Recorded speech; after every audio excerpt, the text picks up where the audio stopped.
All right, so we're diving into this Europa League match, right? Manchester United versus FCSB, pretty interesting one. We've got the match report, and we're going to kind of pick it apart, see what happened, what it means, why it matters to fans. And, just for context, the game was in Bucharest, Yeah, and that's, well, known for having some pretty hardcore football fans. it is. It is. So FCSB definitely had a home advantage going into this. They've got a pretty intimidating record in this competition when they're playing at home. Yeah, they've turned their home ground into a real fortress.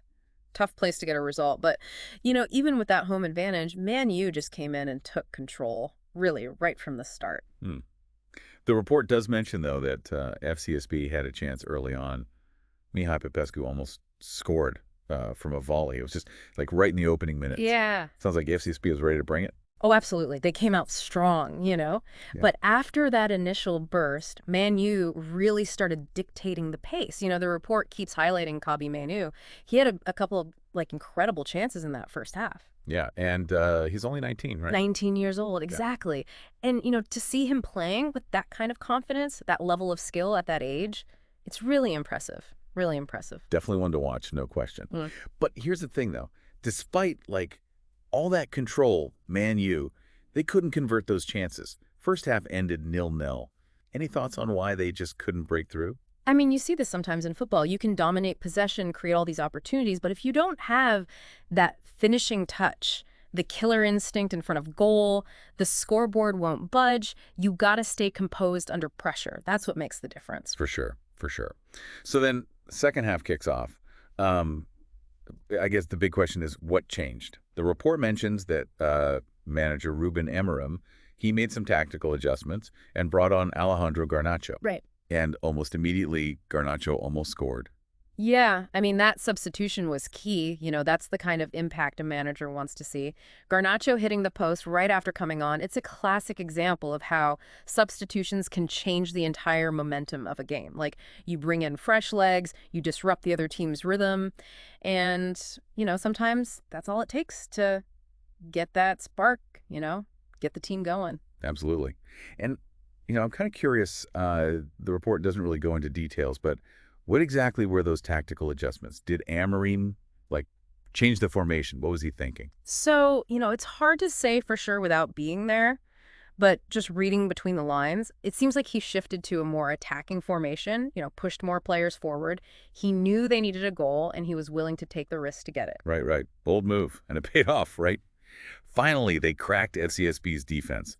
Diogo Dalot scores, and guess who gets the assist? Kabi Mainoo, no surprise there. Exactly. This kid is on fire. I mean, he was the heart of that Man U attack. He was all over the pitch, creating chances, winning the ball back, and even scoring a goal himself to make it 2-0. Yeah. And that second goal, right? The report mentions it was a direct result of Manu winning the ball back deep in FCSB territory. Yeah. I mean, does that surprise you? Not really, to be honest. It just shows how versatile he is. He's not just about fancy footwork and attack. He's got that work ethic. He doesn't stop. And that, for a young player, that's invaluable. I actually saw Menu play a few years back. It was like a youth tournament. Even then, you could see he was something special. To see him now playing like this on the European stage, it's pretty amazing. It is. Really is. So, FCSB, they're down 2 goals. Pretty tough to come back from that, right? Oh, yeah, especially against a team like Manchester United that's firing on all cylinders. They're playing with that kind of confidence and intensity. It's hard to break them down, and it's even harder to come back from a deficit. Yeah, yeah. And with this win, Manchester United, they're the only team to go through the Europa League group stage undefeated. I mean, that's a pretty big deal, right? Yeah. And just to, for any listeners that might not be super familiar with the format, the group stage is that first phase, right? Where the teams compete within their assigned groups. Yeah. So advancing undefeated, that shows a level of consistency that's pretty impressive. Absolutely. Sets them up nicely for the knockout stages, They've proven they can handle any opponent, home or away. All right, so there you have it. We've looked at the match, the big moments, the tactics, some standout players, Kabi Mainoo, obviously. But here's the big question, right? Does this dominant performance, does it make Manchester United the favorite to win the whole Europa League? It's a bold statement. I mean, there's still a lot of football to be played. Yeah, the Europa League is always full of surprises.